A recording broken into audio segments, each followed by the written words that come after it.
So we're nearing the end of day 2 of the World Rapid Championship. Magnus Carlsen now faces the Armenian Melkumyan,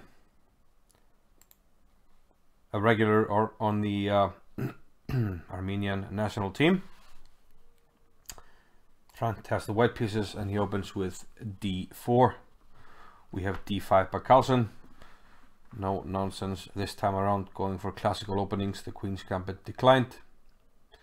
But with this relatively new wrinkle with a6.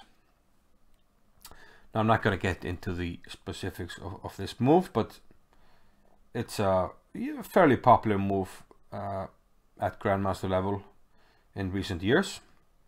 Melkumyan takes on d5, knight c3, and now h6, which is a more rare move, but yeah, seems like Carlsen just wants to get a solid non-theoretical position. Melkumyan usually knows his theory quite well, but he should be definitely out of it now, especially with these moves a6 and h6 together, which is a rather rare occurrence at this level. And in general, we teach newer players not to play a3, h3 and a6, h6 like this too early, but when you're this good, you can break the rules. Knight f6 by Carlsen. We have queen to b3, and now Carlsen goes for the trade. Melkumyan takes on d6. Of course, this pawn here is immune to being captured because of this. Picking up the queen, standard tactic. So Melkumyan takes on d6 and plays e3. So now we have more or less, yeah, standard development moves. Bishop d3, and Carlsen elects to develop the bishop to b7. Knight b to d7, rook after d1, rook a to c1, rook after d8, queen c2, and now Carlsen accepts the hanging pawns, the hanging pawn duo as we call it, the pawns on d5 and c5.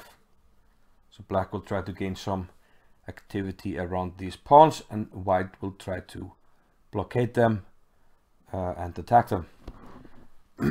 So we'll see who is successful. Bishop to f5, rook a to c8. Yeah, very nicely placed pieces for black. Knight to e2, queen to e7, getting out of the pin here on the d file. Queen to b3, protecting the rook with rook to c7, also getting out of another pin here. And Melkumyan elects to take on d7. So now we have some maneuvering here. Queen to a3 attacking the pawn, queen b6 protecting it. Knight e5 hitting the rook. Knight c4 using the pin. For the second time in this tournament that knight c4 is immune. We saw this also in the Andrew Tang game. Knight b5, queen b5, knight a5. Of course, we want to keep this bishop a strong potential bishop, especially if we move this pawn forward. We will open up dynamic opportunities. Carlsen protects the pawn. Queen a5, g6, restriction of the knight. And now we have a trade on b5. Carlsen starts to harass the knight with h5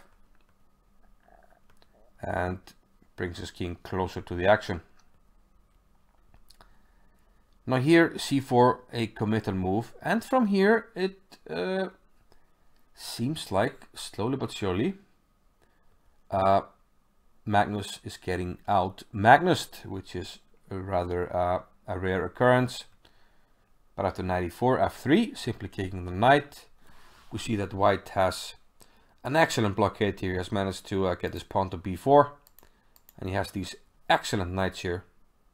And what they do is attack these pawns.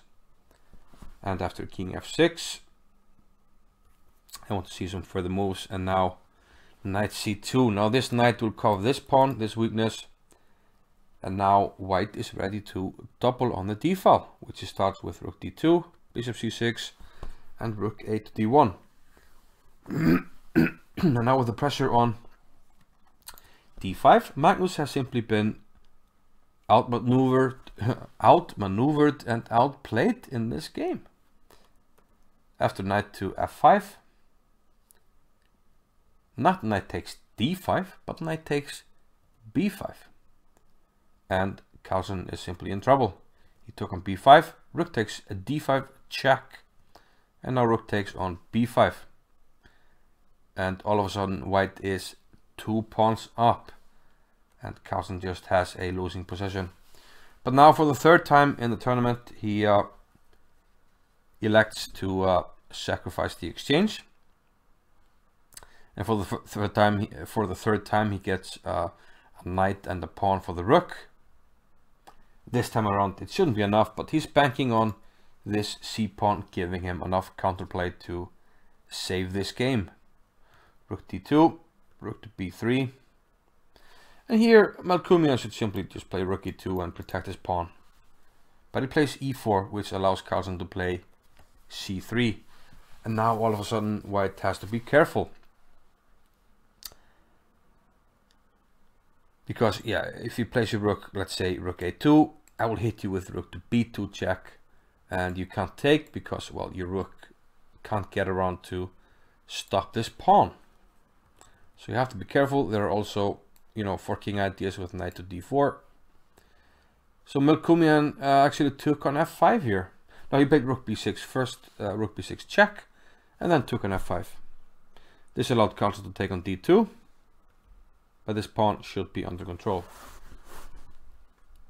Probably a good practical decision by Melkumyan, who is still a pawn up, even after having missed this tactical shot by Magnus. But now he plays b5. If he wants to draw, probably he should just chop off the pawn on d2, and we should be heading to a draw. But he plays b5, and this allows rook to d3. The rook can't be captured because of queening, and now you have to play king d1, a passive king. And now white is sort of in a zugzwang, because yeah, this rook must keep an eye on the pawn, and this rook does a great job of attacking it and protecting its own pawn. So rook b7, king f6, this king wants to take the pawn when given the opportunity. And after b6, rook d6, attacking the pawn. And this makes it really difficult for white to do anything, because the rook can't leave the b file. He played rook to b8, and now king takes f5. And this was probably the last opportunity for white to do something. Rook to f8 would have been the correct move, threatening b7 when we have to take, and white should be able to draw this. Okay, king here. You are giving up the pawn on g2, but you should be able to draw this. Okay, black has some chances, but this was the best chance. Instead, he played b7, and now you're still in this same zugzwang with the rook attacking your pawn. Your rook unable to move, and also your king is unable to move. So you had to move the rook, but now the rook is covering the f-pawn. And this is a very bad version, because now the black king is just ready to start gobbling up. King to g3, rook g8, f6, and yeah, for some desperation, but simply king takes. And the black pieces are very well placed here, and after rook takes g2, Melkumyan resigned.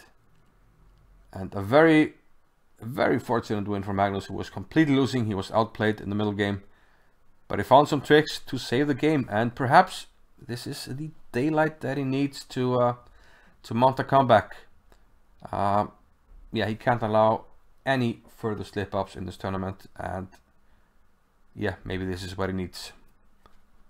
Only time will tell, and yeah, I'll hope to be with you when that happens. I'll see you in the next game.